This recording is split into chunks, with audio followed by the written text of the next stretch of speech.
time, and he came home with excuse. See, that'd be nice. That would be nice if you weren't cheating on your own wife, Derrick.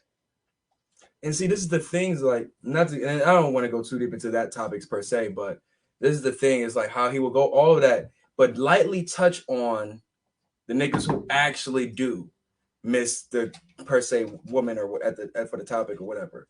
You know what I'm saying? Like, how do you just skip past that? Like, how you just if you're gonna say a lot of guys, are you a part of that or not? Are you in that little percent of? Nah, he ain't. Apparently he's a 1%er. And that's why I like how when I speak on things, I like speaking on things from both sides, and that's why, like Ty said, it's ain't shit nigga is the only nigga or a nigga that pretty much who did the actions that he's speaking on can know of those actions because of speaking on experience. That's why I say, like I said, I'm a very reflective person. That's when I went through my shit after my break. It was a time of reflection. So I knew the shit that I did on that shit, and I knew the shit that I, you know what I'm saying, I could have prevented or that would happen to me. Whatever. You knew what to do, what not to do. Well, I'm just saying, in the sense of like post-break, when you go through that sense of, you know what I'm saying, sadness, pain, all of that shit, I feel like you have a sense of reflection on a lot of stuff. You know what I'm saying? No, I hear that.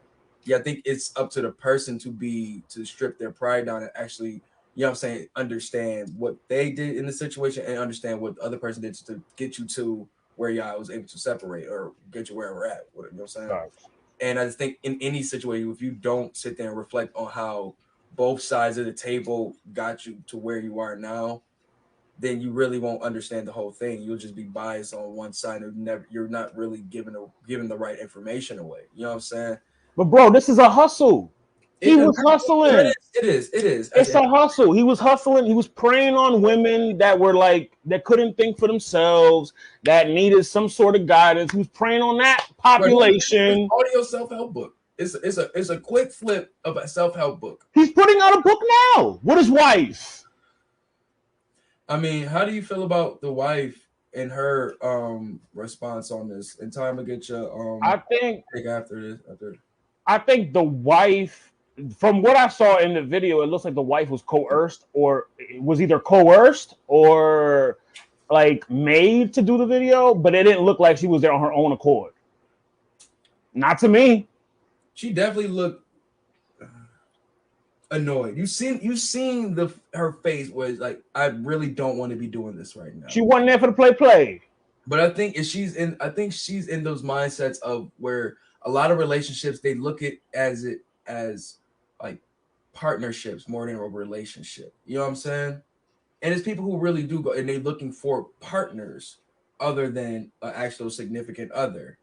And I think when they are in those mindsets, remember like from Girls Trip, for example, how Regina King, her role was, where they were in the relationship, but they were not really.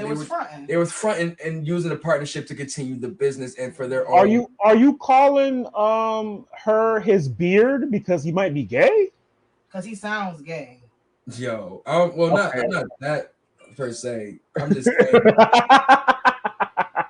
I'm just saying. If I gotta hustle, and I'm like, yo, shorty, you know, we can get some money doing this shit. I'm about to do this, whoop de whoop de whoop.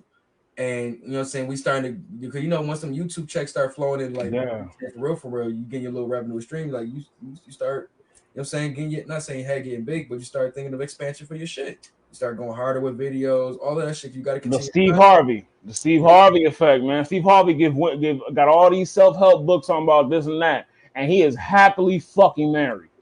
Yeah, this still fuck Steve Harvey after he chopped his hair, his fucking fake ass fro off. How can you trust a nigga like that? Seriously. Think like a man. Think like a fraud.